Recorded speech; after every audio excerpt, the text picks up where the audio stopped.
আচ্ছা, পরমাণু চ্যাপ্টার পড়া হচ্ছিল তাই তো? পরমাণু চ্যাপ্টারে আমাদের যেটা করেছি আপাতত সেটা হচ্ছে কি, যে রাদারফোর্ডের পরমাণু মডেল, আর হচ্ছে কি বোরের তত্ত্বের স্বীকার্যগুলো হচ্ছে। আচ্ছা, একটা একটা ফর্মুলা আমি লিখেছিলাম, যেখানে ছিল কি যে এন থিটা সমানুপাতিক 1/sin⁴ থিটা বাই 2। এইখানে লিখেছিলাম না যে এন হচ্ছে কি, যে থিটা, এন হচ্ছে কি না থিটা বিক্ষেপ কোণ বিশিষ্ট কণার সংখ্যা, তাই না? থিটা হচ্ছে কি, এন হচ্ছে কি না থিটা বিক্ষেপ কোণ বিশিষ্ট কণার সংখ্যা, ঠিক না? ওইখানে লিখবি কি, যে এনটা হচ্ছে কি থিটা বিক্ষেপ কোণ বিশিষ্ট বিশিষ্ট কণার সংখ্যা। তবে এই কণার সংখ্যাটা কি হচ্ছে, প্রতি সেকেন্ডে, প্রতি সেকেন্ডে মানে 1 সেকেন্ডে থিটা বিক্ষেপ কোণ বিশিষ্ট কটা কণা আছে প্রতি সেকেন্ডে, এই কথাটা একটু অ্যাড করে নিব, ঠিক আছে? প্রতি প্রতি সেকেন্ডে এই কথাটা লিখে নেব, হয়েছে? প্রতি সেকেন্ডে।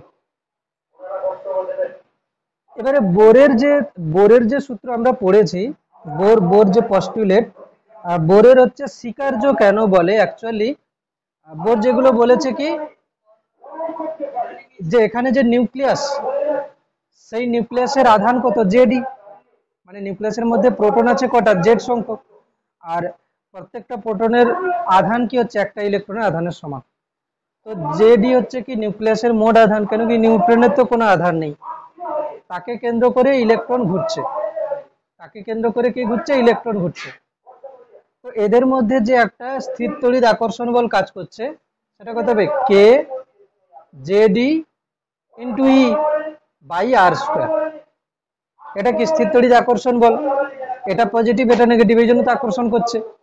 এই আকর্ষণ বলের জন্য, এই আকর্ষণ বল কি করছে, একে বৃত্তপথে ঘোরার জন্য অভিকেন্দ্র বল সরবরাহ করছে, তাই না? অভিকেন্দ্র বল সরবরাহ করছে। তো এর যদি বেগ ভি হয় এবং এই বৃত্তপথের ব্যাসার্ধ যদি আর হয়, তাহলে কি হবে, M V square by R, M V square by R. এটা প্রথম, যে কণাগুলো হচ্ছে কি, ইলেকট্রন কি করছে, নিউক্লিয়াসকে কেন্দ্র করে বৃত্তপথে আবর্তন করছে। এবারে এটা ছিল, আর কি ছিল, যে কৌণিক ভরবেগ কি হবে না, h/2 এর পূর্ণ গুণিতক, h/2 এর পূর্ণ গুণিতক, ঠিক? এটা h/2 এর পূর্ণ গুণিতক। আর থার্ড ছিল কি, যে ইলেকট্রন যদি একটা শক্তি স্তর থেকে আরেকটা শক্তি স্তরে যায়, তাহলে সেখানে কিছুটা শক্তি শোষণ করতে পারে বা কিছুটা শক্তি বিকিরণ করতে পারে। এখন কথা হচ্ছে যে বোর যে এই থিওরিটা, এইটা বলেছে, তখন জিজ্ঞেস করছে যে এটা কোথা থেকে এলো, বোর তো বলতে পারছে না যে এটা কোথা থেকে এলো, তো স্বপ্নতে এসছে, ঠিক আছে? মানে এটা যে বলেছে ও কোনো এক্সপ্লেনই দিতে পারছে না, ঠিক? মানে h/2 বলছে আমি জানি না কোথা থেকে, কিন্তু h/2 হচ্ছে, কিন্তু কিন্তু অ্যাকসেপ্ট কেন করছে, একে ব্যবহার করে পরমাণুর যে মানে ইলেকট্রনের কক্ষপথের যে ব্যাসার্ধ, একটা ইলেকট্রনের বেগ, একটা ইলেকট্রনের শক্তি, যা যা এসছিল এক্সপেরিমেন্ট করে সব ডেটা একদম হুবহু মিলে যাচ্ছে, তাহলে এটাকে ভুল বলেও বলা যাচ্ছে না। এই জন্য বলা হয় কি না, বোরের স্বীকার্য, মানে বোর কি করেছে, এটাকে ধরে ক্যালকুলেশন করে যা যা এসছে সব উত্তর ঠিক, ঠিক না? তাহলে এটা এটা কিন্তু কি হচ্ছে, এটা কিন্তু এখনো পর্যন্ত বইতে লেখা হচ্ছে। এখন সবার তখন এটা একটা বড় মানে হচ্ছে ব্যাপার হয়ে দাঁড়ায়, যে h/2 এর পূর্ণ গুণিত কি করে হচ্ছে, রেজাল্ট তো মিলে যাচ্ছে ঠিকই, কি করে হচ্ছে। কয়েক দশক ধরে, মানে 10-15 বছর ধরে এটার কোনো ঠিকঠাক এক্সপ্লেনেশন হচ্ছিল না। পরে পরে কি আছে না, বিজ্ঞানী হচ্ছে ডি ব্রগলি, ডি ব্রগলি আবার কোনো সায়েন্টিস্ট ছিল না প্রথম। কি ছিল? ডি ব্রগলি প্রথমে সায়েন্টিস্ট ছিল না। প্রথমে কি, ডি ব্রগলি অন্য সাবজেক্ট নিয়ে পড়াশোনা করতো। ওর ভাই বা দাদা সায়েন্টিস্ট ছিল। ঠিক আছে? তখন তখন তখন একটা ঘটনা ঘটছে যে দ্বৈত সত্তা পদার্থের, যে একবার হচ্ছে কণা হিসেবে আচরণ করতে পারে, একবার তরঙ্গ হিসেবে আচরণ করতে পারে। ঠিক আছে? তো সেইটাকে এক্সপ্লেন করার জন্য ডি ব্রগলি প্রচুর পড়াশোনা করে। দিয়ে ডি ব্রগলি একটা সূত্র দেয়, যেটা হচ্ছে কি, যে একটা কণা, এম ভরের কণা যদি ভি বেগে গতিশীল হয়, সেটা কিন্তু একটা তরঙ্গের মতো আচরণ করতে পারে। যে তরঙ্গটা তরঙ্গ দৈর্ঘ্য হবে ল্যামডা ইজ ইকালস টু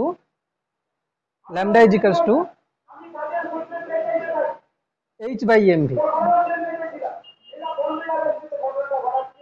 ঠিক আছে? ল্যামডা ইজ ইকালস টু কি হচ্ছে, h/mv। ঠিক না? ল্যামডা ইজ ইকালস টু কি হচ্ছে, h/mv। এটা ডি ব্রগলির, এইচটা হচ্ছে প্ল্যাঙ্কস কনস্ট্যান্ট, ল্যামডা হচ্ছে কি h/mv, এইচ হচ্ছে কি না প্ল্যাঙ্কস কনস্ট্যান্ট, প্ল্যাঙ্ক ধ্রুবক, যার মান আমি বলেছিলাম, প্ল্যাঙ্ক ধ্রুবকের মান। ঠিক না? যার মান আমি কিন্তু বলেছিলাম যে ল্যামডার মান, এইচ এর মান হচ্ছে কি 6.626 ইন্টু 10⁻³ জুল সেকেন্ড। ঠিক তো?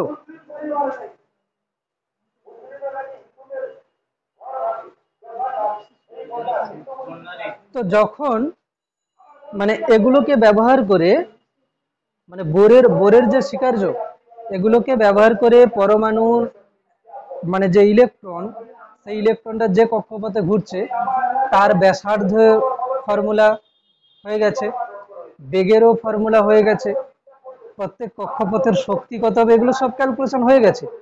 কিন্তু কিন্তু তখনও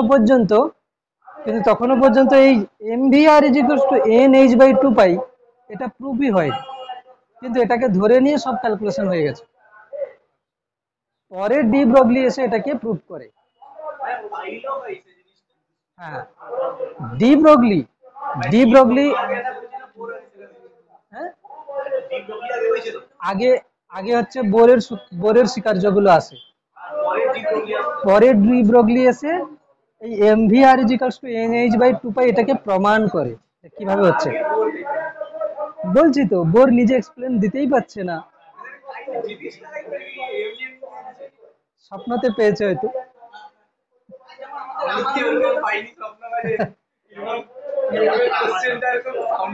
অনেক সময় হয় না, অনেক অনেক অনেক অনেক সময় হয় না, আমরা ব্যাক ক্যালকুলেশন করি, আমরা আমরা ব্যাক ক্যালকুলেশন করি না অনেক সময়। হতে পারে ও ওরকম কিছু ট্রিক্স লাগিয়েছে, কিন্তু ও তো নিজে কিছু বলেও নি যে আমি কোথা থেকে পেয়েছি। ও বলছে আমার এটা আমি পেয়েছি এটা। ঠিক আছে? এবারে সবাই এটাকে ভুলও বলতে পারছে না, কেন না, এটাকে অ্যাপ্লাই করে যা যা অ্যান্সার আসছে সবই তো রেজাল্ট ঠিক। ঠিক না? এবারে কথা হচ্ছে যে ডি ব্রগলি ডি ব্রগলি যেটা হচ্ছে, ডি ব্রগলিতে যেটা আসছে যে কণা তরঙ্গ তত্ত্ব, সেই কণা তরঙ্গ তত্ত্ব হচ্ছে কি, যে বইতে আছে ডি ব্রগলি প্রকল্প থেকে বোরের কোয়ান্টাম, এটা অ্যাকচুয়ালি কোয়ান্টাম শর্ত কেন বলতো? দেখ, কোনো জিনিস আমরা চার্জের বেলায় পড়েছিলাম না, কোয়ান্টাইজেশন অফ চার্জ, মনে পড়ে প্রথম চ্যাপ্টার একদম, মানে হচ্ছে স্থির তড়িতের প্রাথমিক ঘটনাবলী, স্থির তড়িতের প্রাথমিক ঘটনাবলীতে পড়েছিলাম না যে আধানের কোয়ান্টাইজেশন, কোনো বস্তুর আধান ইলেকট্রনের আধানের পূর্ণ গুণিতক হয়। কোয়ান্টাইজেশন কথার মানে হচ্ছে যে কোনো জিনিসের পরিমাপ যদি একটা ওর ক্ষুদ্র পরিমাপের পূর্ণ গুণিতক হয় সবসময়, তাহলে সেটাকে কি বলে, কোয়ান্টাইজেশন। ওই ধর্মটাকে কোয়ান্টাইজেশন বলে। যেমন আমাদের যদি আমরা টাকার কথা বলি, আমরা হাতে টাকার যে ধরনের লেনদেন করি, ব্যাংকের কথা বাদ দে, ব্যাংকে তো মানে আমার হচ্ছে ব্যালেন্স, ধরো ব্যাংক ব্যালেন্সে ধরো দশমিকের পরে দুটো তিনটে ডিজিটও হতে পারে, হ্যাঁ, দুটো দুটো ডিজিট তো হবে। কিন্তু আমরা যখন এমনি টাকা যখন লেনদেন করি, আমরা কি 1 টাকা, 2 টাকা, 5 টাকা, মানে এগুলো সব হচ্ছে কি 1 টাকার মাল্টিপল। ঠিক না? কিন্তু আমরা এখন বাজারে কিন্তু গিয়ে 1 টাকা 50 পয়সা করতে পারবো না, ঠিক আছে, করতে পারবো না, অনলাইনে করতে পারি।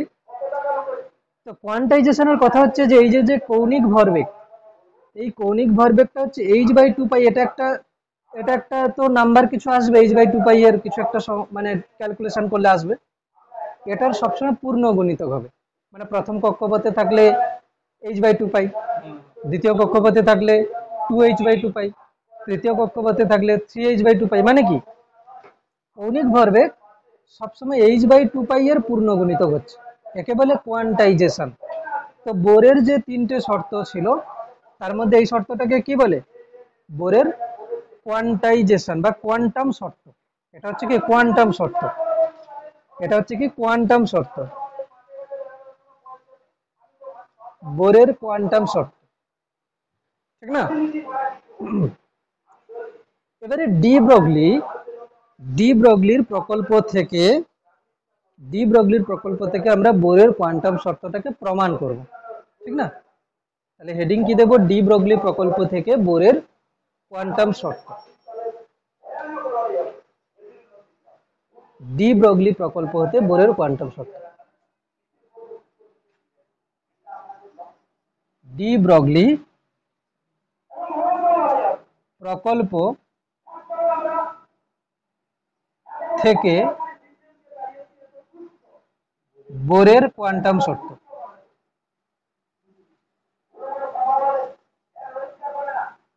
বোরের কোয়ান্টাম শর্ত প্রমাণ, বোরের কোয়ান্টাম শর্ত এটা আমরা প্রমাণ করব, ঠিক? আচ্ছা, কথা হচ্ছে যে ডি ব্রগলি কি বলে, দেখ ডি ব্রগলি কি বলছে যে একটা কণা যদি বাধাহীন ভাবে অগ্রসর হয়, ধর এটা একটা কণা এম ভরের কণা, এই কণাটা কি হচ্ছে বাধাহীন ভাবে অগ্রসর হচ্ছে। বাধাহীন মানে কি, মানে কেউ একে বাধা দিচ্ছে না। একটা কণা যদি বাধাহীন ভাবে অগ্রসর করে, বাধাহীন ভাবে অগ্রসর করছে, এর একটা বেগ হতে পারে ভি বেগ, তো এর সংশ্লিষ্ট একটা তরঙ্গ হবে, ঠিক না? এর সংশ্লিষ্ট একটা কি হবে, তরঙ্গ হবে। তো সেই তরঙ্গটা কি হবে না, চল তরঙ্গ। কি তরঙ্গ হবে, চল তরঙ্গ। মানে একটা তরঙ্গ গতিশীল হচ্ছে, চল তরঙ্গ। মানে এই কণাটা এম ভরের একটা কণা, চল তরঙ্গ বলছে যে তরঙ্গ গতিশীল হচ্ছে। হ্যাঁ, এবার দেখ দুটো টাইপের তরঙ্গ হয়, একটা হয় চল তরঙ্গ, একটা হয় স্থাণু তরঙ্গ। স্থাণু তরঙ্গ হচ্ছে কি স্টেশনারি ওয়েভ। স্টেশনারি ওয়েভ বলতে কোনো কোনো জায়গা থেকে, এক মিনিট, হ্যাঁ, যেটা কথা আমি বললাম যে এই কণাটা ধরো চলতেই আছে চলতেই আছে চলতেই আছে, ঠিক আছে, তাহলে এর যে তরঙ্গটা হবে সেটা কি হবে, চল তরঙ্গ। মানে কি তরঙ্গটাও বাধাহীন ভাবে চলতে থাকবে। এখন কণা হচ্ছে কি, এই কণাটা যদি একটা জায়গার মধ্যে চলে, মানে কি ধরো আমি বাউন্ড করে দিলাম, একবার এখান থেকে এখানে গেল, আবার এখান থেকে এখানে, আবার এখান থেকে, তাহলে কি হবে, তার জন্য তরঙ্গটা কি হবে, এই জায়গার মধ্যেই থাকবে। এটাকে বলে কি স্থাণু তরঙ্গ বা স্টেশনারি ওয়েভ, ঠিক আছে? তো তাহলে কি হচ্ছে, কণা যদি গতিশীল হয় তার সংশ্লিষ্ট একটা তরঙ্গ থাকবে। কণা যদি বাধাহীন ভাবে একদম চলতেই থাকে তাহলে সেই তরঙ্গটাও কি হবে, সেভাবে চলতে থাকবে। কণা যদি কোনো একটা জায়গার মধ্যে, মানে তার গতিটা যদি একটা জায়গার মধ্যে সীমাবদ্ধ থাকে, গতি হচ্ছে কিন্তু সীমাবদ্ধ, মানে এটা ধরো আমি বাউন্ড করে দিলাম, বা কেউ ধরো বৃত্ত পথে ঘুরছে, মানে কি ও এখান থেকে যাচ্ছে এখানে, আবার এখান থেকে এখানে যাচ্ছে, মানে কি ওর গতিটা এখানেই সীমাবদ্ধ আছে। এই সব জায়গাগুলোতে কি হবে, স্থাণু তরঙ্গ। যেমন তোরা ক্লাস 11-এ পড়েছিলিস, একটা তরঙ্গ হতো, যেটা হচ্ছে কি যে এটা একটা দেওয়াল, এখানে একটা সুতো, এটাকে এখানে একটা রাবার বেঁধে দেওয়া হয়েছিল বা সুতো, এটাকে এরকম করে টেনে ছেড়ে দেওয়া হয়েছিল, তার জন্য একটা তরঙ্গ হতো না, সুতোটা এরকম করে কম্পন হতে থাকতো। এই তরঙ্গটা কি তরঙ্গ, এটা স্থাণু তরঙ্গ। কেন, তরঙ্গটা কি হচ্ছে, এখানেই সীমাবদ্ধ আছে, এখানেই সীমাবদ্ধ আছে। তো তাহলে বল, চল তরঙ্গ যদি আমি বলি, ধরো শব্দ তরঙ্গ, ধরো এখানে যে মাইক বাজছে, এই মাইকটা বাধা পাচ্ছে, ড্যাম্প হচ্ছে তো অবশ্যই, কেন কি আইডিয়াল কন্ডিশন নয়। যদি এখানে কোনো ড্যাম্পিং ফোর্স না থাকে, একটা চলতরঙ্গ কিন্তু অসীম দূরত্ব পর্যন্ত যাবে। ড্যাম্পিং ফোর্স মানে কি, এখানে বায়ুর বাধা বা বায়ুর কণাগুলোকে বাধা দিচ্ছে, ফলে কি হবে, ও কিছুটা দূরত্বে যেতে যেতে কি হবে, তরঙ্গের শক্তি আস্তে আস্তে হ্রাস পেয়ে কি হবে, নষ্ট হয়ে যাবে, ঠিক না? কিন্তু যদি ড্যাম্পিং কোনো ফোর্স না থাকে, তরঙ্গ হুম, একদম ও চলতে থাকবে। এবারে শব্দ যাবে না, শব্দ মাধ্যম দরকার। শব্দ তরঙ্গ যেতে গেলে কি দরকার, মাধ্যম দরকার। কিন্তু আলোক তরঙ্গ শূন্য মাধ্যমের মধ্য দিয়ে যে যত দূর খুশি যেতে পারে, ঠিক আছে, যত দূর খুশি যেতে পারে। হ্যাঁ, তো যেটা এখানে কথা, যে তরঙ্গ দুই প্রকার, একটা চলতরঙ্গ, একটা স্থাণু তরঙ্গ, মানে স্টেশনারি ওয়েভ। কণা যদি গতিশীল হয় তার সংশ্লিষ্ট একটা তরঙ্গ হবে, এটা ডি ব্রগলি বলছে। তাহলে বল, এই পরমাণুতে যে ইলেকট্রন ঘুরছে, ধরো এটা পরমাণুর নিউক্লিয়াস, একে কেন্দ্র করে একে কেন্দ্র করে একে কেন্দ্র করে কি হচ্ছে, ইলেকট্রন ঘুরছে। তাহলে এখানে কোন তরঙ্গ হবে, স্থাণু তরঙ্গ। এখানে কোন তরঙ্গ হবে, স্থাণু তরঙ্গ। তাহলে এই স্থাণু তরঙ্গ যদি হয়, তাহলে তরঙ্গ কেমন হবে জানিস? আর এখান থেকে শুরু, এই দেখ, ধর এটা একটা তরঙ্গ হয়ে গেল, একবার অসিলেট হয়ে গেল,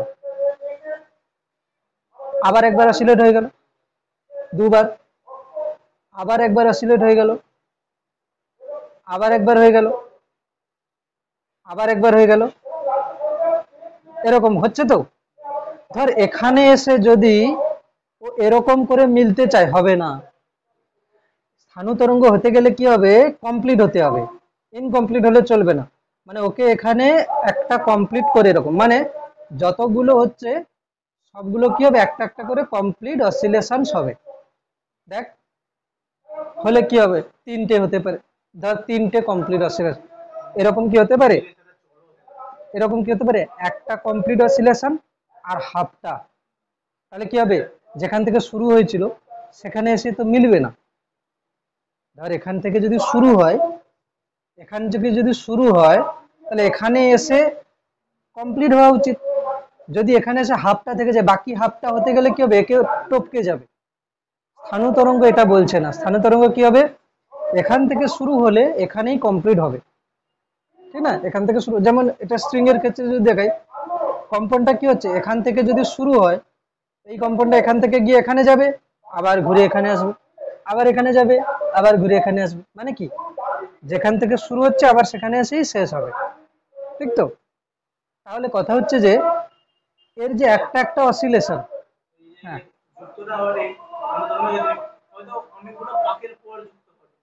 হ্যাঁ, কিন্তু কথা হচ্ছে কি, মানে যতগুলো অসিলেশন হচ্ছে সেটা যেন পূর্ণ হয়। ধরো আমি বললাম যে তিনটে হলো, কি চারটে, চারটে কমপ্লিট হলো, পাঁচটা কমপ্লিট, 10টা কমপ্লিট, কিন্তু এরকম হবে না, চারটে কমপ্লিট একটা ইনকমপ্লিট অসিলেশন হচ্ছে। মানে আমি যখন এইরকম, মানে এই বৃত্তটার সাইজ এমন হবে না, মানে কক্ষপথটার সাইজ এমন হবে না যে যে তিনটে কমপ্লিট হয়েছে একটা হাফ হয়ে থেকে গেছে, তাহলে ওই কক্ষপথটা সম্ভবই হবে না। ওই যে যে বোর বলেছে না, যে ওর কৌণিক ভরবেগ h/2π এর পূর্ণ গুণিতক হবে। কেন, ও তো বলছে না যে যা খুশি হচ্ছে, মানে বৃত্তপথ হতেই পারে, যে কোনো ব্যাসার্ধের হতেই পারে, বলেছে কি, বলেনি। কি বলেছে, এমন ভাবে হবে যাতে করে ওর ভরবেগ, কৌণিক ভরবেগটা h/2π এর পূর্ণ গুণিতক হয়। কেন, পরবর্তীকালে কি বোঝা যাচ্ছে, যে যদি কোনো কণা গতিশীল হয় তার সংশ্লিষ্ট একটা তরঙ্গ হবে। যেহেতু ইলেকট্রনের গতিপথটা বৃত্তপথের মধ্যে সীমাবদ্ধ, তো ইলেকট্রনের জন্য যে তরঙ্গ হচ্ছে সেটাও এই বৃত্তপথে সীমাবদ্ধ। আর কোন স্থাণু তরঙ্গ কি হয়, যেখান থেকে শুরু হবে সেখানে এসে শেষ হবে। তার মানে কি, এখান থেকে যদি একটা একটা করে কমপ্লিট করে, তাহলে এখানে এসেও কমপ্লিট হবে। এবারে কথা দেখ, আমি ধরে নিলাম আমি আমি ধরে নিলাম কি যে এখানে এই যে যে তরঙ্গটা হচ্ছে না, এর তরঙ্গ দৈর্ঘ্য কত ল্যামডা, এর তরঙ্গ দৈর্ঘ্য কত, তরঙ্গ দৈর্ঘ্য কত ধরলাম ল্যামডা।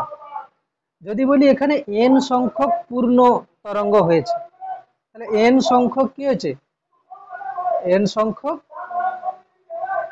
পূর্ণ তরঙ্গ হয়েছে, তাহলে কি হবে, পুরো পথটা কত, 2πr, 2πr, অবশ্যই 2πr মানে কি 2πrn, মানে এন তম কক্ষপথে, বোঝাই যাচ্ছে এন তম কক্ষপথ হলে এন সংখ্যক পূর্ণ তরঙ্গ হলো।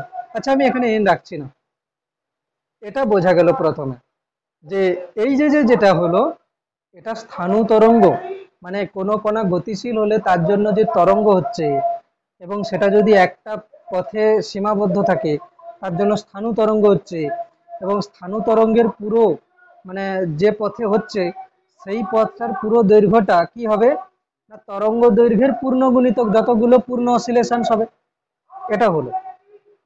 ডি ব্রগলি আর কি কথা বলছে যে যদি কোনো এম ভরের কণা ভি বেগে গতিশীল হয় তার জন্য যে তরঙ্গ হচ্ছে সেই তরঙ্গের তরঙ্গ দৈর্ঘ্য হবে কত, h/mv। এইটাকে এখানে বসিয়ে দিই, তাহলে 2πr = n h/mv।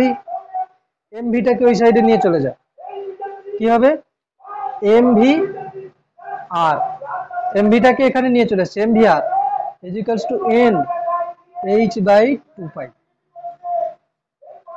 এটাই ছিল কি বোরের কোয়ান্টাম শর্ত। ল্যামডা h/mv এটা অ্যাপ্লাই করলাম। আচ্ছা এটার প্রমাণ, এটার প্রমাণ হচ্ছে আমাদের পদার্থের দ্বৈত সত্তা যখন পড়া হবে ডি ব্রগলি প্রকল্প তখন ওখানে এর প্রমাণ আছে, আইনস্টাইনের সমীকরণ দিয়ে আসবে এই প্রমাণটা, ঠিক আছে, ডি ব্রগলি প্রকল্পতে আছে এটা।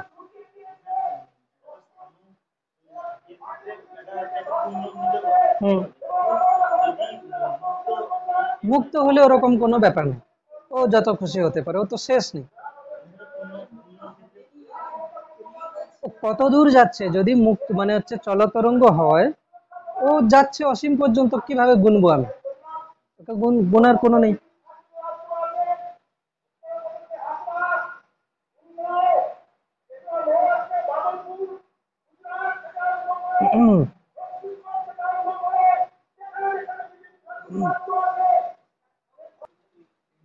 আচ্ছা এবার আমি যেটা বুঝিয়ে দিয়েছি এটা আমি একবার বই থেকে ল্যাঙ্গুয়েজটা পড়ে দিচ্ছি, ঠিক আছে, পুরোটা। এটা হচ্ছে ডি ব্রগলি প্রকল্প, বইটা হচ্ছে 817, ঠিক আছে, 817 পেজ, ছায়া প্রকাশনী বইয়ের। দেখ ডি ব্রগলি প্রকল্প থেকে বোরের কোয়ান্টাম শর্ত। প্রথমে ডি ব্রগলি প্রকল্পটা কি অ্যাকচুয়ালি বলেছে, এক নম্বর কি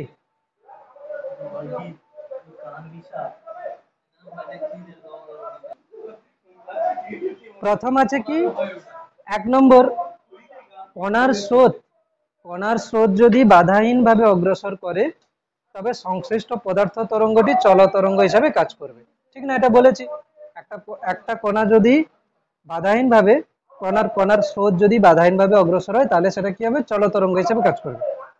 2 নম্বর কি আছে, অন্যদিকে কণার স্রোত যদি একটি নির্দিষ্ট অঞ্চলে সীমাবদ্ধ থাকে তবে স্বাভাবিকভাবেই সংশ্লিষ্ট পদার্থ তরঙ্গের আচরণ কি হবে, স্থাণু তরঙ্গের মতো। এটা ডি ব্রগলি প্রকল্প থেকে আসছে, ঠিক না। এবারে বোরের যে তত্ত্ব সেখান থেকে দেখ, যেহেতু পরমাণুর ইলেকট্রন পরমাণুর ভেতরেই সীমাবদ্ধ আছে, বাইরে তো যাচ্ছে না, তাই পারমাণবিক ইলেকট্রন তরঙ্গ কি হবে, স্থাণু পদার্থ তরঙ্গ। পদার্থ তরঙ্গ মানে কি, এই যে একটা ভর গতিশীল হলে তার জন্য তরঙ্গ হচ্ছে, ভর মানে কি পদার্থ, পদার্থ গতিশীল হলে যে তরঙ্গ হচ্ছে সেটা হচ্ছে কি পদার্থ তরঙ্গ। নেক্সট কি, পরমাণুতে ইলেকট্রন কক্ষপথগুলিকে এমন হতে হবে যেন সম্পূর্ণ কক্ষপথে পূর্ণ সংখ্যক ইলেকট্রন তরঙ্গ থাকতে পারে, মানে মানে কক্ষপথের পরিধিটাকে এমন হতে হবে যাতে করে সম্পূর্ণ কক্ষপথে পূর্ণ সংখ্যক ইলেকট্রন তরঙ্গ থাকতে পারে। না হলে একবার পূর্ণ আবর্তনের পর তরঙ্গটি পৃথক বিন্দুতে উপস্থিত হবে, যথার্থ স্থান তরঙ্গ গঠিত হতে পারবে না। ঠিক না? একবার একবার হচ্ছে কি পূর্ণ আবর্তনের পর তরঙ্গটা কি হবে, অন্য কোনো জায়গাতে মিলিত হবে, যেখান থেকে শুরু হয়েছিল সেখানে এসে মিলতে পারবে না। এবারে পরপর গুলো কিন্তু পরের মতো লিখেছে কি, যে বৃত্তাকার কক্ষপথের ব্যাসার্ধ আর হলে পরিধি 2πr, সুতরাং ইলেকট্রনের তরঙ্গ দৈর্ঘ্য ল্যামডা হলে 2πr is equals to n lambda, বৃত্তের পরিধি সমান 2n ল্যামডা, n হচ্ছে কত 1 2 3। আচ্ছা, এখানে চারটে দেখানো হয়েছে। ডি ব্রগলি প্রকল্প অনুসারে ইলেকট্রনের ভর m এবং বেগ যদি v হয়, তাহলে তার জন্য তরঙ্গ দৈর্ঘ্য কি হচ্ছে ল্যামডা ইজিক্যালস টু h/mv। এবারে দুটোকে মিলিয়ে দিয়ে 2πr is equals to n h/, 2πr is equals to n ল্যামডার জায়গায় h/mv বসিয়ে দিলে কিন্তু চলে আসবে। হলো? তাহলে এটাই হচ্ছে কি বোরের কোয়ান্টাম শর্ত। বেশ, তাহলে আমাদের বোরের কোয়ান্টাম শর্ত প্রমাণ হয়ে গেল। এবার আমরা কি করব, বোরের কোয়ান্টাম শর্তকে প্রয়োগ করে আমরা কি করব, পরমাণুর n-তম কক্ষপথের ব্যাসার্ধ, সেখানে হচ্ছে ইলেকট্রনের গতিবেগ এবং শক্তি, এগুলো সব ক্যালকুলেট করব। এবং এগুলোই বেশি ইম্পর্টেন্ট। এটাও ইম্পর্টেন্ট যে হ্যাঁ হ্যাঁ এগুলো এক এক করে আসছি, দেখ ক্যালকুলেশন করব। লেখ,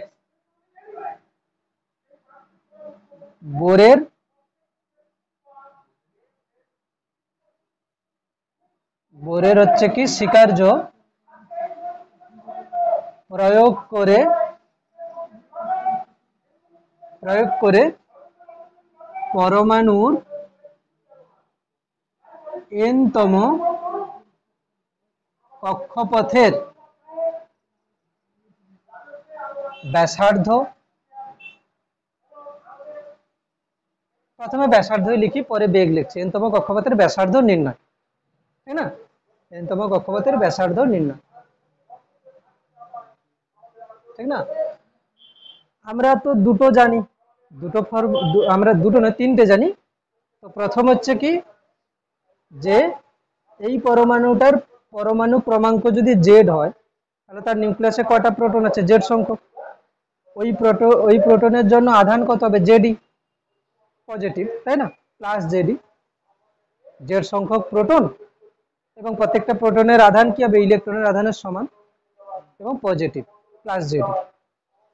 এবারে একটা ইলেকট্রন যে কিনা কি হচ্ছে আর ব্যাসার্ধের বৃত্তপথে ঘুরছে, এবং সেটা হচ্ছে কি n-তম কক্ষপথে, মানে কক্ষপথ হয় না 1 নম্বর 2 নম্বর 3 নম্বর, এটা n-তম কক্ষপথ। তো n-তম কক্ষপথের ব্যাসার্ধটাকে কোথাও কোথাও জায়গা আর এন লেখে, আর সাফিক্সে এন লেখে। আমি এন লিখছি না নিচে, কেন কি ক্যালকুলেশন করতে গিয়ে একটু কি হবে, ধরো নিচের এনটা একটু উপরে যদি উঠে যায়, লোকের মনে হবে কি আর এন, আমি আরই রাখছি শুধু। বেশ, বল এখানে ইলেকট্রন আছে, এদের মধ্যে স্থির তড়িৎ আকর্ষণ বল কত হবে, কে, একটা আধান জেডি আর একটা আধান ই বাই আর স্কয়ার, ঠিক না? এই এই যে আকর্ষণ বলটা, এটা কি হবে, অভিকেন্দ্র বল হিসেবে কাজ করবে, mv²/r। এটা একটা রিলেশন হচ্ছে। আর কি, যে কৌণিক ভরবেগ মানে mvr ইজিক্যালস টু nh/2π। হ্যাঁ, I omega is equals to mvr হচ্ছে। হ্যাঁ, আই হচ্ছে কি জড়তা ভ্রামক, ওমেগা হচ্ছে কি কৌণিক বেগ। এখন কথা হচ্ছে, এখানে দেখ দুটো অজানা রাশি, একটা হচ্ছে আর আর একটা ভি।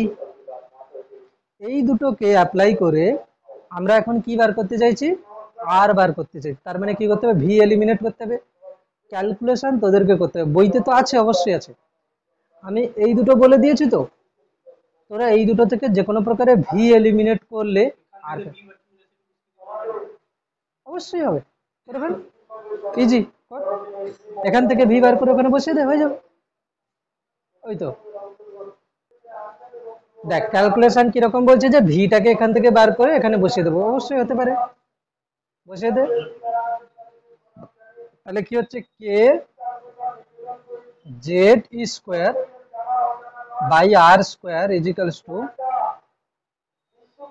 ভি ভি কত বলছে, এখান থেকে ভি বার করে নেই, V is equals to NH by 2 pi M R, এটা তাহলে কি হচ্ছে এন এইচ, তাহলে ভি স্কোয়ার না, তার মানে কি হবে এন স্কোয়ার এইচ স্কোয়ার একসঙ্গে করে দিলাম বাই এটারও স্কোয়ার হবে, কি হবে 4 পাই স্কোয়ার এম স্কোয়ার আর স্কোয়ার।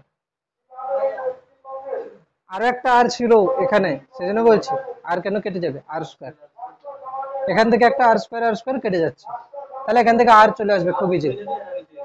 তাহলে এখান থেকে কি হবে, আরটা উপরে চলে আসছে ইজিক্যালস টু একটা এম কেটে যাচ্ছে এখান থেকে এম, তাহলে হচ্ছে কত N square H square by 4 pi square M Z E square বা ই স্কোয়ার কে জেড। এক কাজ করছি আমি না, এন স্কোয়ারটাকে এখানে লিখলাম, ঠিক আছে, এন স্কোয়ারটাকে এখানে লিখলাম। এখানে কে কে কে অনেকে লিখতে পারে K is equals to 1/4 pi epsilon naught, মানে কুলম্বের সূত্রটা, তাতে কোনো সমস্যা নেই, না এগুলো সব এসআইতে নেব আমরা, ঠিক আছে। এখানে লক্ষ্য করে দেখ, কেটাকে কেউ K is equals to 1/4 pi epsilon naught, মানে মানে কে এর মানটা কত বলতো, কে এর মান হচ্ছে কত, কে এর মান আমরা যদি এখানে বসাই K is equals to 1/4 pi epsilon naught, K এর মান কত আসে 9 ইন্টু 10⁹ এসআই পদ্ধতিতে। এখানে লক্ষ্য করে দেখ, এইচ মানে কি প্ল্যাঙ্কস কনস্ট্যান্ট, এইচ মানে কি প্ল্যাঙ্কস কনস্ট্যান্ট, এটা ধ্রুবক, প্ল্যাঙ্কস কনস্ট্যান্ট ধ্রুবক, 4 constant, pi square constant, M M মানে কি ইলেকট্রনের মাস কনস্ট্যান্ট, ই মানে ইলেকট্রনের আধান কনস্ট্যান্ট, কেও তো কনস্ট্যান্ট, তাহলে এই পুরো পার্টটা কি হচ্ছে কনস্ট্যান্ট। এদের সবার মান বসিয়ে দেখ দেখি, তোরা বসাতে হবে না, এদের সবার মান বসালে আসবে কত 0.529, ওটাই আমরা মনে রাখি, আর ইজিক্যালস টু কত হবে 0.529, কোথাও কোথাও 53 আছে, আর এখানে আছে কত এন স্কোয়ার বাই জেড, তবে হ্যাঁ এটা কিন্তু অ্যাংস্ট্রম, কি এককে আছে অ্যাংস্ট্রম, মানে অ্যাকচুয়ালি আমরা হ্যাঁ হ্যাঁ অ্যাংস্ট্রম মানে 10⁻⁻10, এক angstrom is equals to 10⁻⁻10 metre. তো লেখা যায় এরকম করে, আর ইজিক্যালস টু আমরা লিখি কত না r0 বা a0 লেখে, তোদের বইতে কি লেখা আছে, তোদের বইতে আর ইজিক্যালস টু হ্যাঁ না লেখা আছে a0 N square by Z, এই a0 এর মানটা কত, a0 হচ্ছে কত 0.529 অ্যাংস্ট্রম।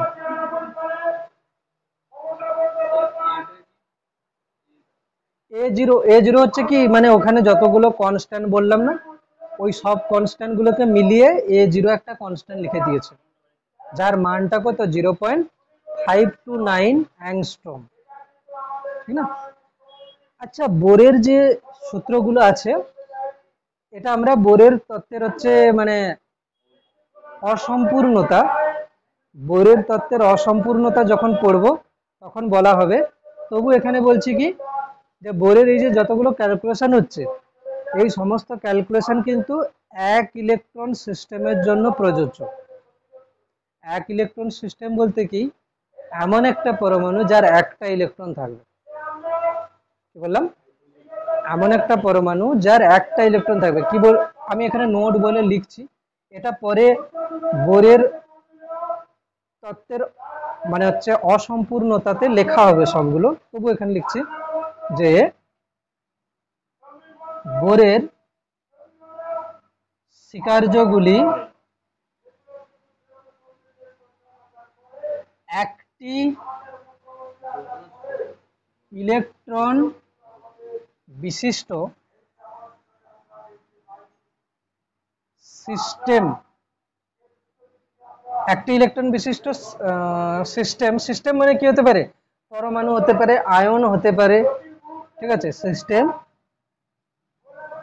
এর জন্য প্রযোজ্য। মানে কি হলো, দেখ আমি যদি বলি হাইড্রোজেন, যদি বলি আমি কি হাইড্রোজেন, হাইড্রোজেনের কি হচ্ছে 1H1, মানে হাইড্রোজেন পরমাণু নিউক্লিয়াসে একটা প্রোটন আছে, নিউট্রন তো নেই, আর বাইরে কি আছে একটা ইলেকট্রন, ঠিক আছে অসুবিধা নেই। আচ্ছা হিলিয়াম যদি বলি, হিলিয়ামের টু তো মানে কি দুটো প্রোটন, তাহলে দুটো ইলেকট্রন, একটা ইলেকট্রন যদি ছেড়ে দেয় হিলিয়াম, তাহলে হিলিয়াম প্লাস, এটাও কি হচ্ছে এর একটা ইলেকট্রন, হিলিয়ামের অ্যাকচুয়ালি দুটো ইলেকট্রন মোট, একটা যদি ছেড়ে দেয় তাহলে বাদ বাকি থাকছে কত একটা, তাহলে এটাও হবে। আচ্ছা নেক্সট লিথিয়াম যদি বলি, লিথিয়ামের কত হয় 3, লিথিয়াম যদি দুটো ইলেকট্রন ছেড়ে দেয়, ঠিক আছে। বেরিলিয়াম, বেরিলিয়ামের কত 4, বেরিলিয়াম যদি 3টে ইলেকট্রন ছেড়ে দেয়, তাহলে এরকম বলবি সোডিয়ামের 11, 10টা ইলেকট্রন ছেড়ে দেয়, সম্ভব নয়, ঠিক না, হ্যাঁ সম্ভব নয়। আচ্ছা সাথে, হ্যাঁ বেরিলিয়ামের কি হচ্ছে এই পর্যন্ত সম্ভব।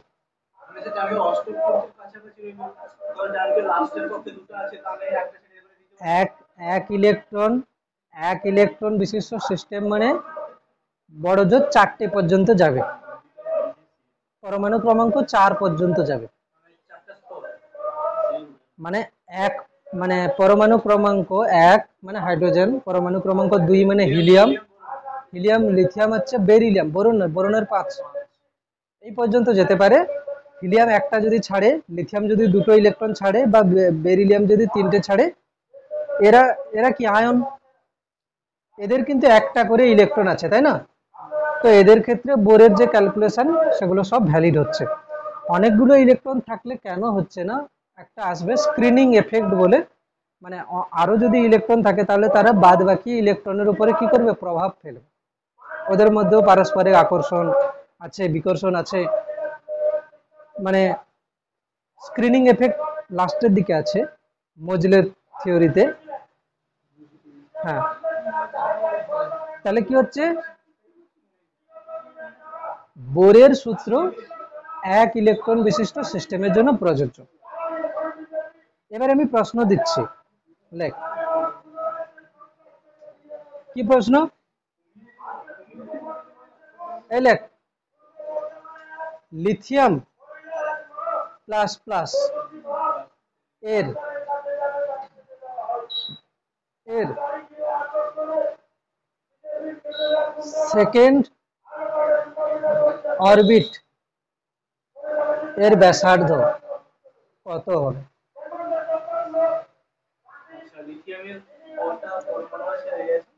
কি করে হবে, দেখ আর, আর কি হচ্ছে, আর হচ্ছে কত, আর হচ্ছে 0.529, কেউ অ্যাপ্রক্সিমেশন 53 নিতে পারে, কি হচ্ছে N square by Z.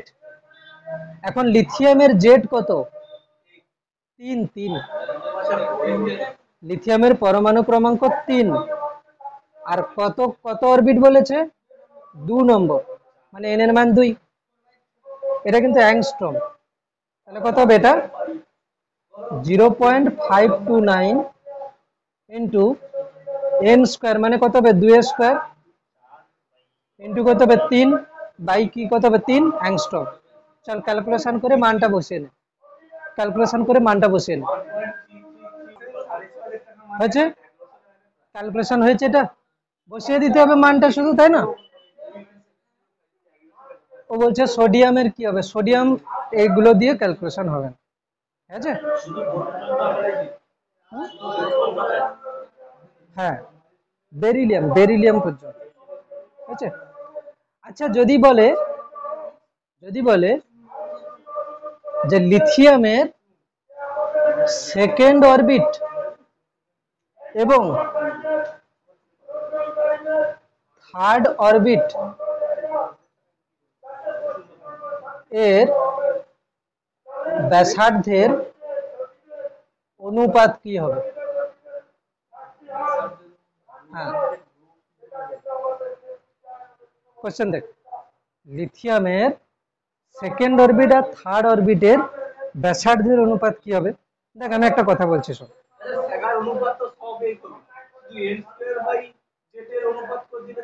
জেডও same, মানে কথা হচ্ছে যে এভাবে লিখতে পারিস যে লিথিয়ামের যদি আমি সেকেন্ড অরবিটের মানে R2 লিখি, লিথিয়ামের যদি সেকেন্ড অরবিট, দেখ অনেকের হয় কি যে অনুপাত ঠিকঠাক করে বুঝতে পারে না যে সমানুপাতিক কি ব্যস্তানুপাতিক আছে। আমি বলবো ভাবার দরকার নেই, এরকম করেই লেখ না 0.529, বা কেউ A0 লিখতে পারিস, A0 দিয়েও কাজ চালাতে পারিস। A0 কি হবে?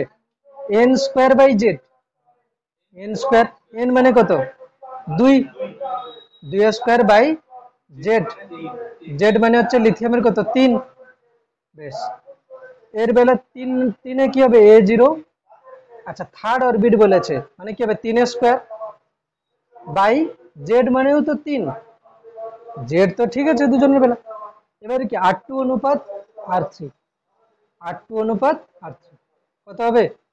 A0 2 স্কোয়ার বাই 3 অনুপাত A0 3 স্কোয়ার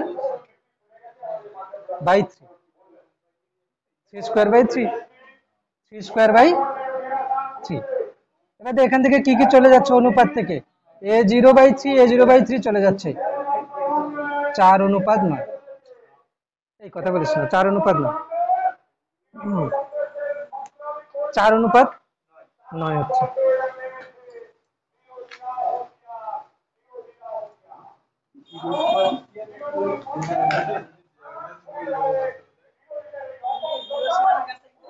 হচ্ছে, এবার হটসটা খোল।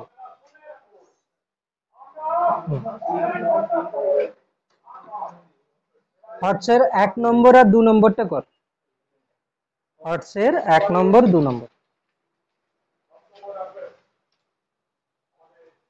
হটসের কোশ্চেন 1 নম্বর আর 2 নম্বর।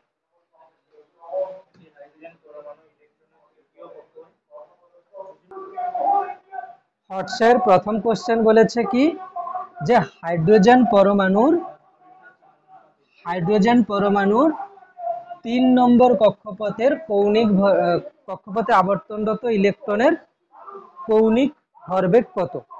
আমরা বোরের কোয়ান্টাম শর্ত থেকে পড়েছি কৌণিক ভরবেগ কি হয়? mvr = nh/2π। এটা হচ্ছে কি কৌণিক ভরবেগ, কৌণিক ভরবেগ। এবার কথা হচ্ছে যে হাইড্রোজেন পরমাণুর 3 নম্বর কক্ষপথে বলেছে, তাহলে n এর মান কত হবে? 3। h এর মান বইতে দেওয়া আছে 6.626 × 10⁻⁻, বইতে কি আছে? 6.62। আচ্ছা শুধু 6 দিয়েছে, শুধু 6 রাখবি, 10⁻27। আর n3h/2π 3.14 আর্ক সেকেন্ড। একে ক্যালকুলেট করলে যা হয়, অ্যাকচুয়ালি আমরা h এর ভ্যালু মুখস্থ করেছি কত? 6.626। আমরা যেটা মুখস্থ করেছি h এর ভ্যালু 6.626 10⁻34 জুল সেকেন্ড। এটাকে বইতে আর্গে দেওয়া আছে 6.626 × 10⁻34 জুল মানে কত? 10⁻7 আর্গ ইন্টু সেকেন্ড। এবারে -34 + 7 হলে কি হয়? -27। এবারে এই কোশ্চেনের সঙ্গে আমি একটু দিচ্ছি, দেখ শোন, এই কোশ্চেনটার সঙ্গে আমি বললাম লিথিয়ামের 3 নম্বর কক্ষপথের কৌণিক ভরবেগ, এটাই আসবে। লিথিয়ামের 3 নম্বর কক্ষপথের কৌণিক ভরবেগ এটাই আসবে। কৌণিক, আরে কৌণিক ভরবেগ = nh/2π।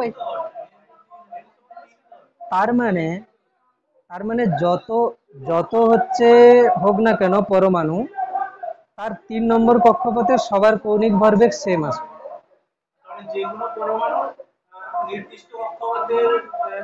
মানে এই শোন, হাইড্রোজেন হোক কি হিলিয়াম হোক কি লিথিয়াম হোক কি বেরিলিয়াম হোক, তাদের প্রত্যেকের প্রথম কক্ষপথের কৌণিক ভরবেগ সেম, প্রত্যেকের দ্বিতীয় কক্ষপথের কৌণিক ভরবেগ সেম।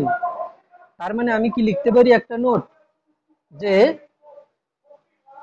কৌণিক ভরবেগ পরমাণু ক্রমাঙ্কের উপর নির্ভর করে না। নির্ভর করে কি? কৌণিক ভরবেগটা কত? NH/2 পাই। কৌণিক ভরবেগ পরমাণু ক্রমাঙ্কের উপর নির্ভর করে? নির্ভর করে না। তাহলে কি লিখবো? কৌণিক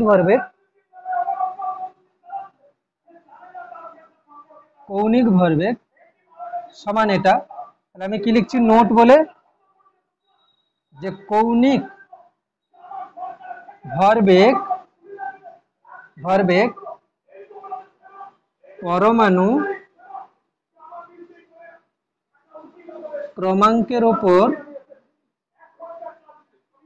নির্ভর করে না। এটি ইলেকট্রন কোন কক্ষপথে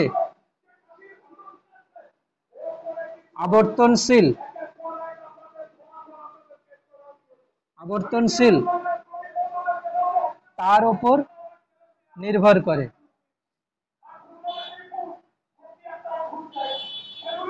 অর্থাৎ আমি যদি বলি যে হাইড্রোজেন পরমাণু comma helium plus comma lithium 2 plus comma beryllium 3 plus, এদের প্রত্যেকের আমি যদি বলি প্রত্যেকের 2 নম্বর কক্ষপথের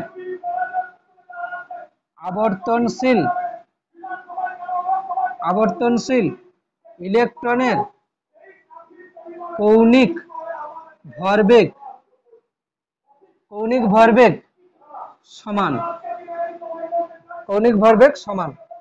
এবং এর মান কি হবে? এর মান কি হবে? NH/2 পাই। n এর মান কত? 2 গুণিতক H/2 পাই। মানে হাইড্রোজেন পরমাণু, helium plus, lithium plus, beryllium 2 plus, এদের প্রত্যেকের 2 নম্বর কক্ষপথে আবর্তনশীল ইলেকট্রনের কৌণিক ভরবেগ কিন্তু একই, 2 × H/2 পাই। 3 নম্বর কক্ষপথে, প্রত্যেকের 3 নম্বর কক্ষপথের আবর্তনশীল ইলেকট্রনের কৌণিক ভরবেগ কত পাই? 3 × H/2 পাই। ঠিক তো? 3 × H/2 পাই। ব্যাস। আচ্ছা, পরের কোশ্চেনটা হয়ে গেছে তোদের সবার বলছিস, তাই তো?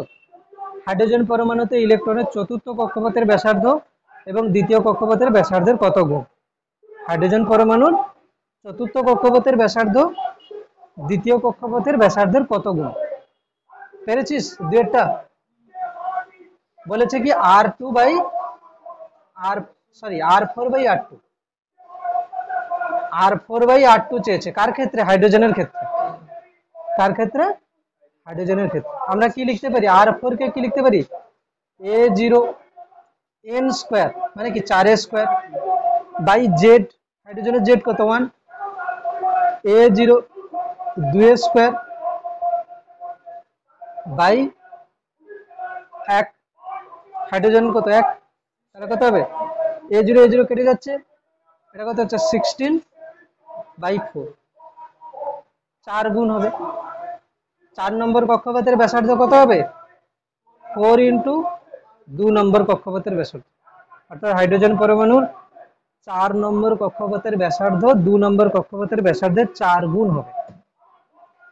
এবার চলে আসবো কি n তম কক্ষপথে আবর্তনশীল ইলেকট্রনের গতিবেগ নির্ণয়। ঠিক তো? তাহলে হেডিং দে n তম কক্ষপথে আবর্তনশীল ইলেকট্রনের গতিবেগ নির্ণয়। n তম কক্ষপথে, হ্যাঁ হ্যাঁ, n তম কক্ষপথে আবর্তনশীল ইলেকট্রনের গতিবেগ নির্ণয়।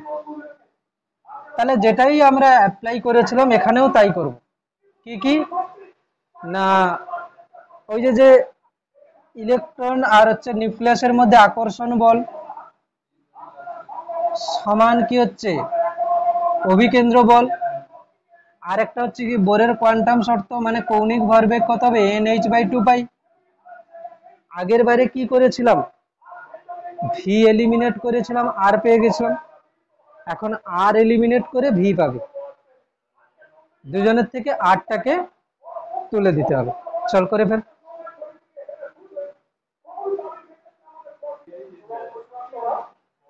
বল ক্যালকুলেশন করে কত এসছে, কি কি চাইছি এখানে, আর এলিমিনেট করে দিতে, তাহলে ভি চলে আসবে।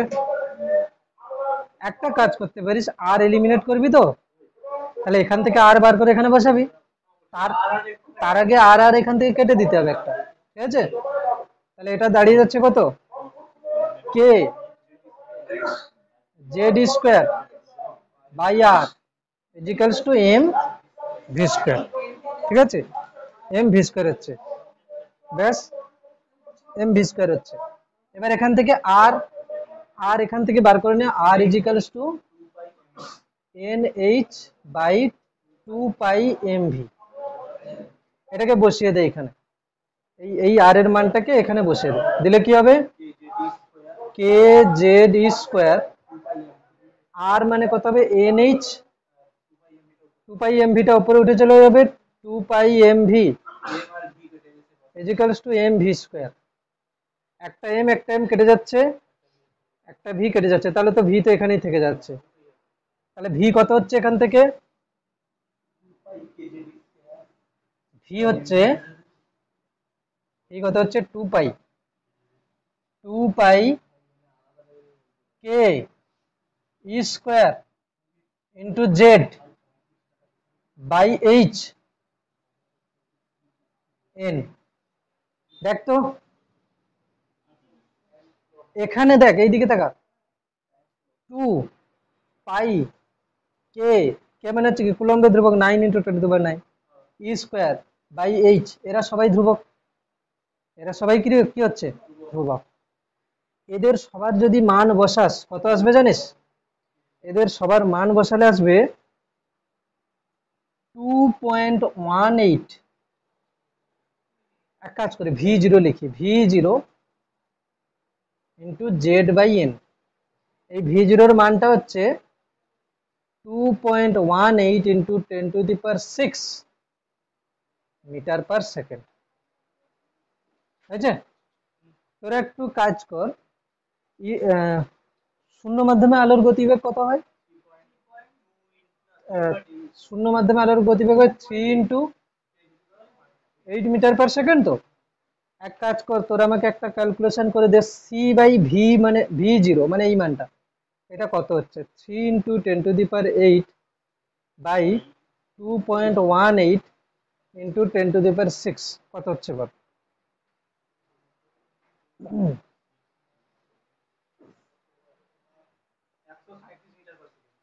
কত হচ্ছে, 137, মানে সংখ্যাটা মিটার পার সেকেন্ড, এটাও মিটার পার সেকেন্ড, এটাও মিটার পার সেকেন্ড। তাহলে তোরা কি মনে রাখবি জানিস, যে কোনো কক্ষপথে ইলেকট্রনের গতিবেগ হচ্ছে কত, V zero into Z by N, যেখানে ভি জিরোর মানটা কত, 2.18 ইন্টু 10⁶ মিটার পার সেকেন্ড। কেউ কেউ এটাকে না এরকমও লেখে, ভি ইজিক্যালস টু, আচ্ছা ভি জিরো মানে কি লিখতে পারি, V C by V zero, এটা সি বাই ভি জিরো মানে কত, 137 তো। তাহলে ভি জিরোকে কি লেখা যায় না, ভি জিরোকে কি লেখা যায় না, V zero is equals to C by 137 লেখা যায়, অবশ্যই লেখা যায়। তার মানে কিভাবে লেখা যেতে পারে, ভি ইজিক্যালস টু সি, সি মানে কি শূন্য মাধ্যমে আলোর গতিবেগ, বাই 137 জেড বাই এন, এটাও মনে রাখতে পারিস, ঠিক তো, এটাও মনে রাখতে পারিস।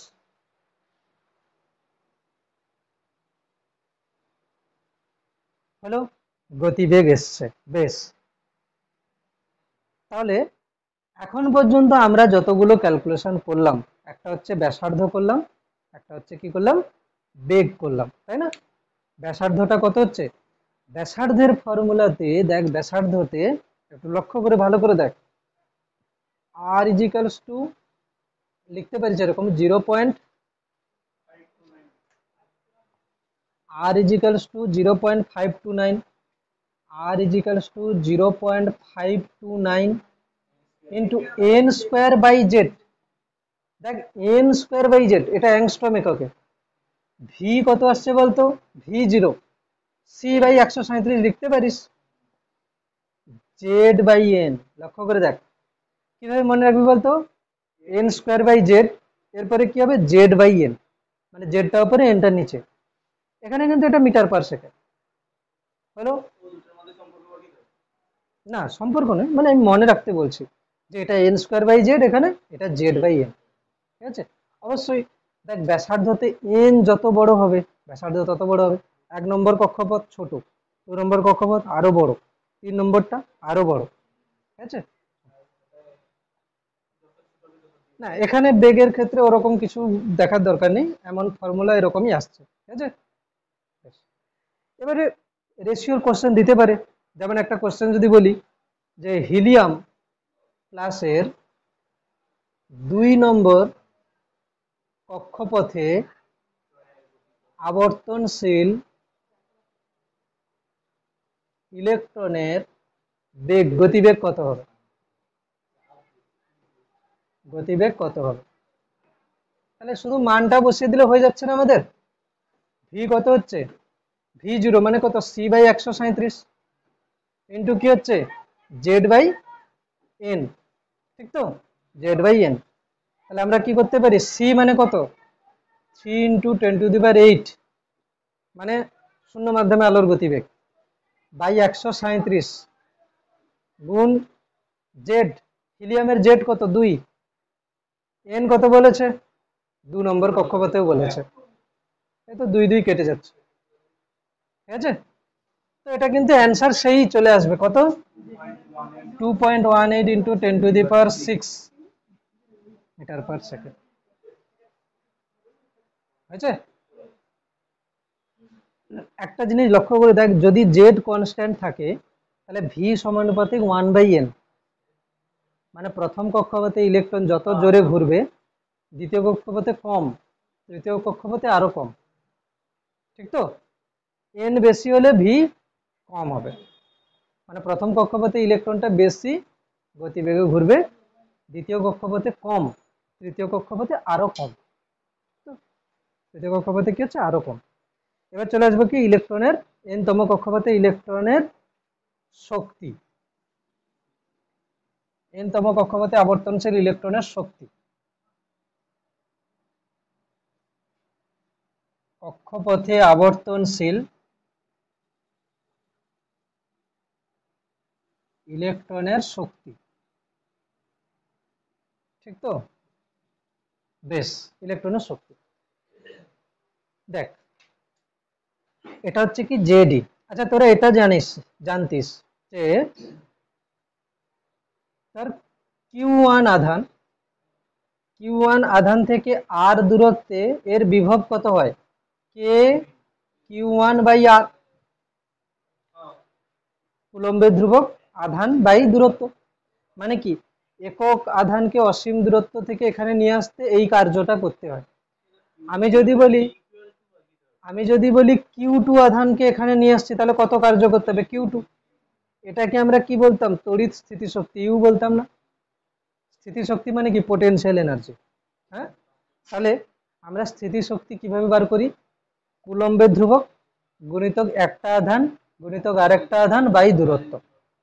কুলম্বের ধ্রুবক গুণিতক একটা আধান আর একটা আধান বাই দূরত্ব। কিন্তু এখানে আমরা সাইন নিতাম, মানে পজিটিভ আধান হলে তার জন্য বিভব পজিটিভ, নেগেটিভ হলে তার জন্য বিভব নেগেটিভ।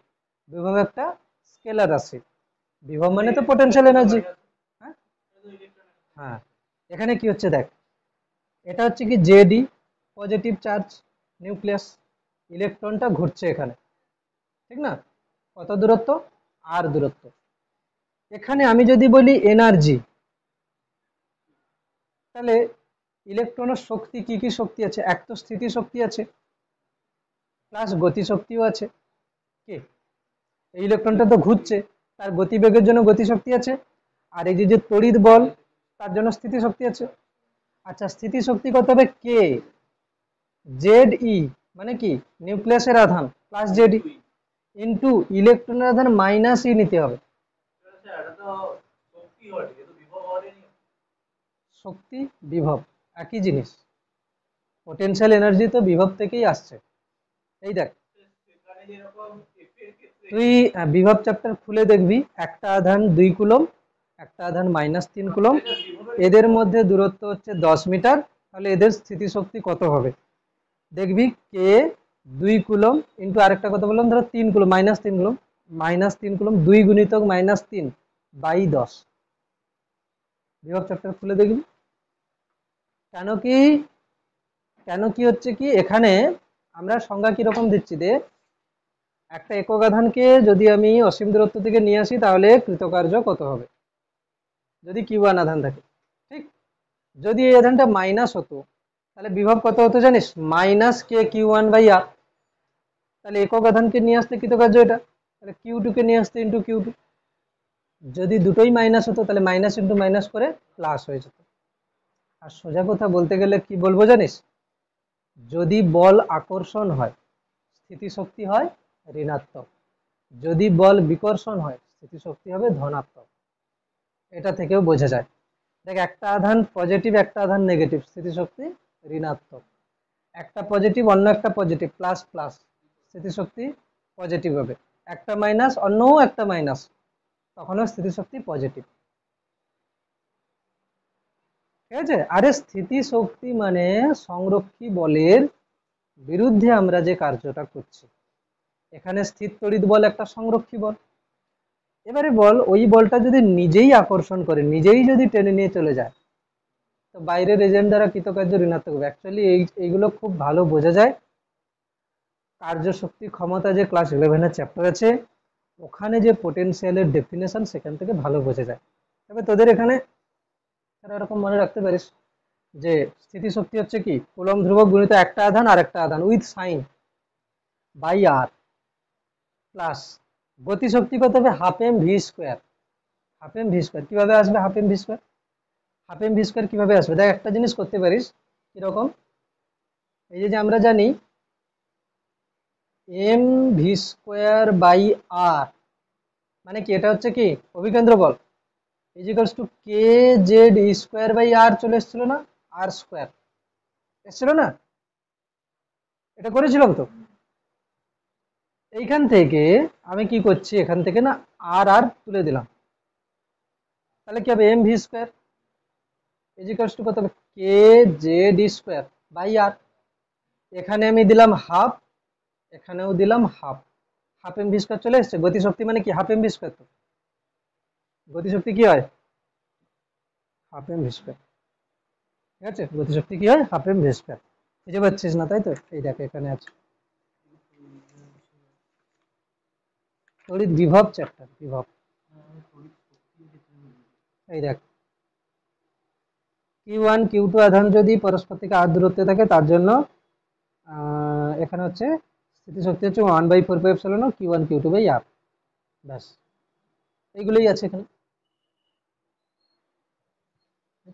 আচ্ছা, ½ m v², এখানে বসিয়ে দে ভ্যালুটা, তাহলে কত হচ্ছে দেখ মোট। দেখ আমি যদি আলাদা আলাদা করে দেখাই, পোটেনশিয়াল এনার্জি আমার কত হচ্ছে, -kz²/r হয়েছে। গতিশক্তি কত হচ্ছে আমার, হাফ, সরি, kz²/2r, kz²/2r হয়েছে। গতিশক্তি কিভাবে এসছে দেখ, গতিশক্তি মানে কি ½ m v²। আমি জানি কি mv²/r মানে অভিকেন্দ্র বল সমান তড়িৎ আকর্ষণ বল, সেখান থেকে mv² ইজিক্যালস টু এটা এসছে, দু সাইডে হাফ হাফ দিয়ে দিয়েছে, হয়েছে। তাহলে মোট শক্তি কত আসবে বল, এই দুটোকে যোগ করে দে, টুকে নে, এটা টুকে নে। মোট শক্তি টোটাল এনার্জি কি হবে, potential energy plus kinetic energy কত হচ্ছে, potential energy -kz²/r plus kz²/2r। এটা ক্যালকুলেশন করে দেখ, 2r হবে লসাগু, তাই না, এটা যাবে কত মাইনাস, এটা হবে তাহলে -kz² হবে, -kz²/2r, -kz²/2r।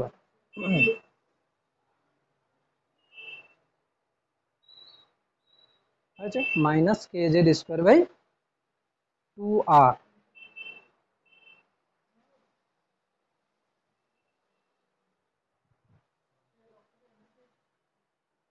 ঠিক তো? তাই এখান থেকে আমরা কিছু কিছু লিখতে পারি, কেমন? যেমন আমি যদি বলি, আচ্ছা তোরা লিখছিস, লেখ।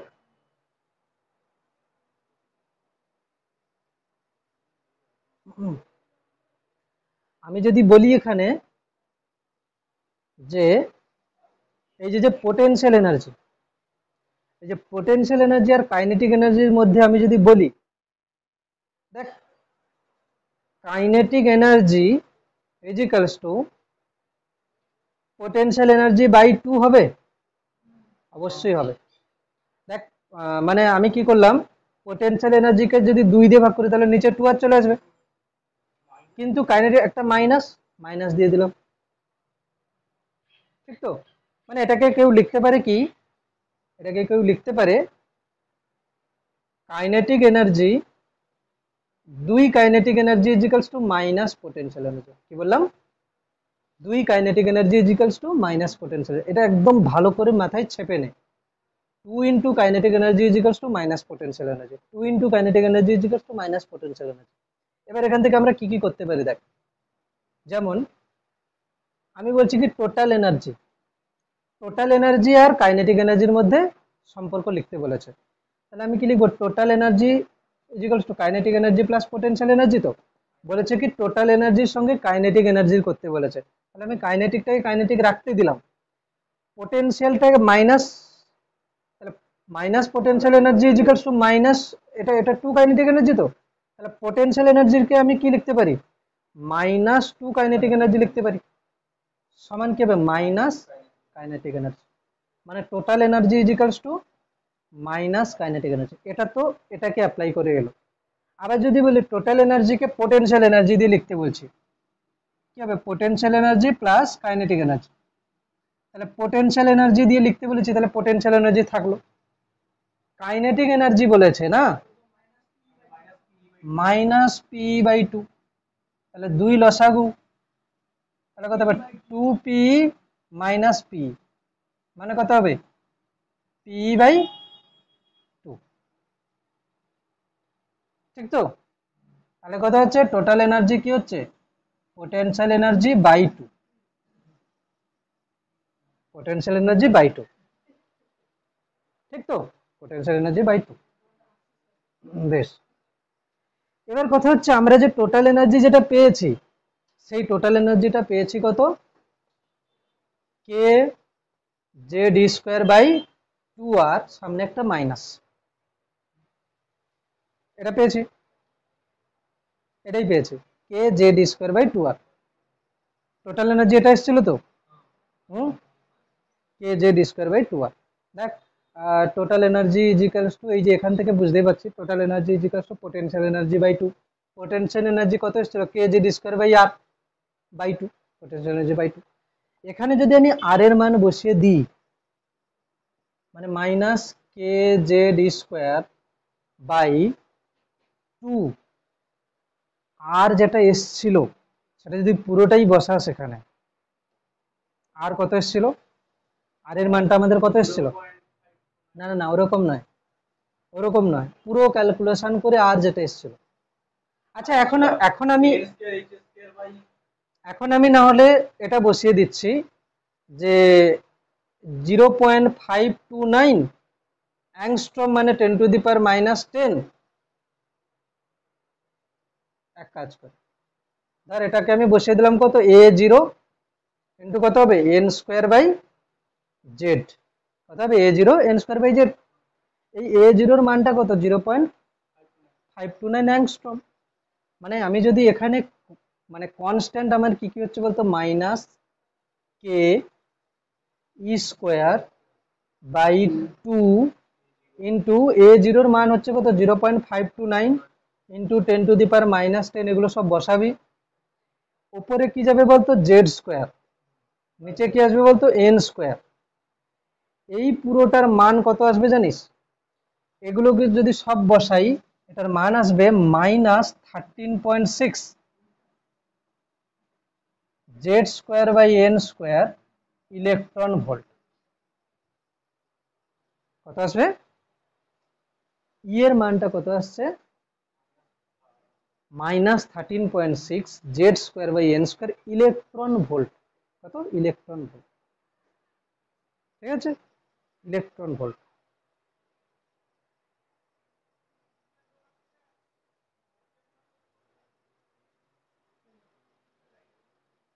হয়েছে? তোদের বাড়িতে দিচ্ছি কি, হাইড্রোজেন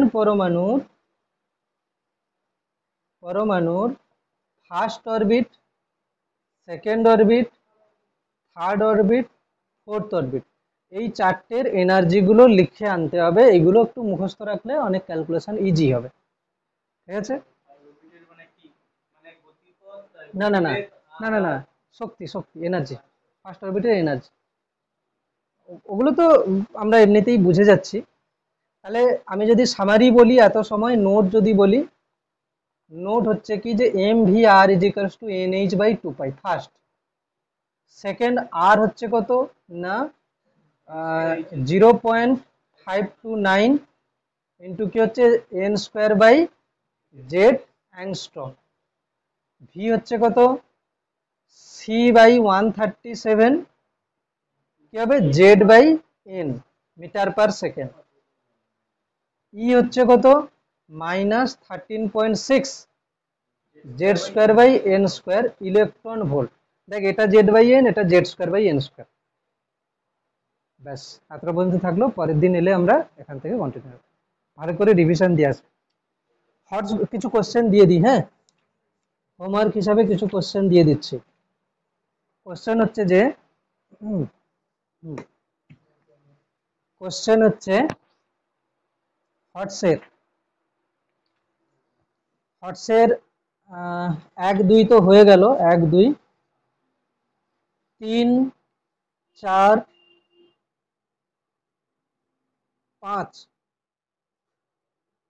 6 হবে না এখন, 5 হয়েছে, 5 পর্যন্ত হলো। 5 পর্যন্ত হয়েছে। এরপরে চলে যা প্রবলেম সেট। গণিতের ক্ষেত্রে প্রবলেম সেট 1 है। प्रॉब्लम सेट 1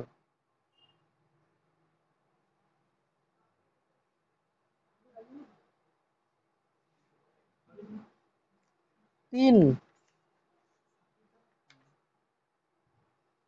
3 4 5 বেশিরভাগ কোশ্চেন কিন্তু তোদের এ থেকে আছে, মানে ওই রিডবার্গ ধ্রুবক দিয়ে তরঙ্গ দৈর্ঘ্যের মান নির্ণয় করা। ঠিক আছে, 3 4 5 দিয়েছে।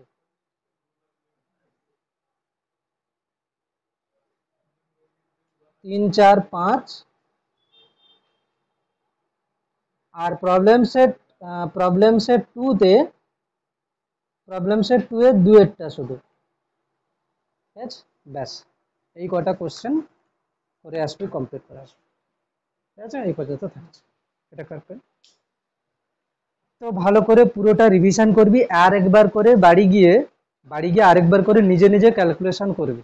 ঠিক আছে, আর এটা যেন সবসময় মাথায় ছাপা থাকে। এইটা এখান থেকেই তো অঙ্ক হবে না, এটা যেন মাথায় ছাপা থাকে সবসময়। ঠিক আছে, চল বুঝতে থাকছে।